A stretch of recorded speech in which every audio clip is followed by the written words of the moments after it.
बुधवार को सीवी आनंद ने पश्चिम बंगाल के राज्यपाल के तौर पर शपथ ली।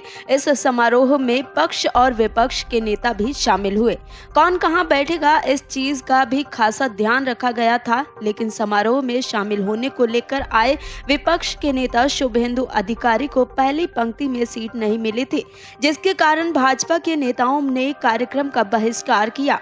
ये बात जब सुर्खियों में आ गई तो 48 घंटे के अंदर मुख्यमंत्री ममता बनर्जी ने बड़ा मास्टर स्ट्रोक खेल दिया है।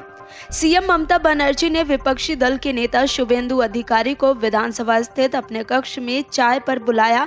ममता शुभेंदु ने हालिया संबंधों को देखते हुए राजनीतिक गलियारों में तरह तरह की बातें होने लगी हैं। इस मुलाकात को लेकर राजनीतिक विशेषज्ञों ने ममता की बड़ी चाल बता दिया है और कई सवाल खड़े हो गए हैं। ममता बनर्जी ने क्यों बुलाया, शुभेंदु अधिकारी क्यों गए? दोनों में से किसी ने इसका खुलासा नहीं किया। दोनों ने ही इसे सौजन्य मुलाकात करार दिया। हालांकि सत्ताधारी और विपक्षी खेमे में ममता बनर्जी और शुभेंदु अधिकारी के बीच मुलाकात को लेकर अटकलों का बाजार गर्म है। दरअसल 5 दिसंबर को सीएम ममता बनर्जी पीएम मोदी के साथ एक बैठक करने वाली हैं, जिसके चलते सीएम नहीं चाहती हैं कि किसी भी तरह का कोई नया विवाद सामने आए। कई लोगों का कहना है कि ममता बनर्जी का ये मास्टर स्ट्रोक है। इससे ममता बनर्जी ने शुभेंदु के मन से गुस्से को कम करने में सफल रही हैं। उन्होंने नए राज्यपाल के शपथ ग्रहण समारोह के दौरान सीटों के बंटवारे को लेकर पैदा हुई कड़वाहट को कम करने की कोशिश की। कई लोग इसमें केंद्र राज्य के बीच समीकरण को देखते हैं। उनके मुताबिक मुख्यमंत्री ममता बनर्जी मौजूदा स्थिति की खातिर प्रधानमंत्री नरेंद्र मोदी के साथ संबंधों को आसान करना चाहती हैं। उनके साथ प्रधानमंत्री की बैठक 5 दिसंबर को निर्धारित है। ऐसे में राज्यपाल सीवी आनंद बोस के शपथ ग्रहण समारोह में शुभेंदु अधिकारी के साथ हुए व्यवहार शर्मिंदगी पैदा कर सकती थी। राज्यपाल सीवी आनंद बोस मोदी की पसंद माने जाते हैं। दरअसल राज्य प्रशासन के एक बड़े वर्ग के मुताबिक राज्यपाल बोस और ममता बनर्जी के बीच राजनीतिक संघर्ष नहीं होगा।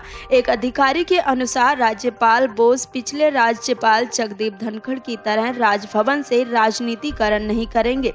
राज्यपाल का पारदर्शी और कुशल प्रशासन चलाने पर ध्यान केंद्रित करेगा। इसीलिए सत्ता पक्ष और प्रशासन को उनकी सहूलियत सुनिश्चित करनी चाहिए। ममता इस नए राज्यपाल के कार्यकाल में राजभवन से नए संबंध स्थापित करना चाहती हैं। उन्होंने राज्यपाल को उनकी पसंद की मिठाइयां भेजकर ये साफ कर दिया था, लेकिन शुभेंदु अधिकारी के बहिष्कार से थोड़ी कड़वाहट आ गई है। उसे ममता मिटाना चाहती थी। बता दें कि केंद्र सरकार ने भी चरणबद्ध तरीके से राज्यों को बकाया चुकाना शुरू कर दिया है, जिससे गंभीर आर्थिक संकट से जूझ रहे राज्य को कुछ ऑक्सीजन मिलेगी। ऐसे में कई लोगों की राय है कि मुख्यमंत्री के तौर पर ममता बनर्जी किसी भी तरह से प्रधानमंत्री को नाराज नहीं करना चाहती हैं। दूसरे राज्य प्रशासन के एक तबके की ओर से अटकलें लगाई जा रही हैं कि प्रदेश के शीर्ष नेता प्रतिपक्ष के पद को गरिमा देकर भाजपा के शीर्ष नेताओं की ओर से एक संदेश भेजा जा रहा है कि राजनीति की जगह राजनीति होनी चाहिए। ऐसे में कई लोगों को उम्मीद है कि भविष्य में दोनों पक्षों के हमले राजनीति तक सीमित रहेंगे, लेकिन साथ ही कोई पक्के तौर पर नहीं कहा जा सकता, क्योंकि बीजेपी पहले ही समझाना शुरू कर चुकी है कि राज्य सरकार अब मुसीबत में है। केंद्रीय परियोजनाओं का भुगतान नहीं होने से काफी पैसा फंसा हुआ है। भ्रष्टाचार के आरोपों से सत्ताधारी पार्टी संकट में है। ऐसे में बचने का रास्ता तलाशते हुए ममता शुभेंदु के जरिए बीजेपी और केंद्र के करीब आना चाहती हैं। अब सवाल यह है कि क्या ममता को शिष्टाचार दिखाकर निजी हमलों से शुभेंदु अधिकारी दूर हो जाएंगे? क्या वह अपने हमलों को राजनीति तक सीमित रखेंगे?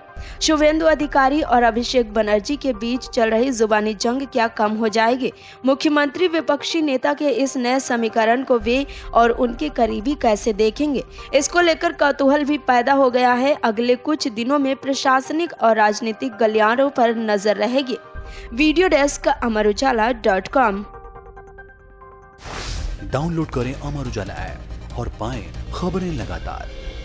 अगर आप ये वीडियो YouTube पर देख रहे हैं तो हमारे चैनल को सब्सक्राइब करें और बेल आइकन को दबाना ना भूलें। अगर आप Facebook पर ये वीडियो देख रहे हैं तो हमारे पेज को लाइक करें।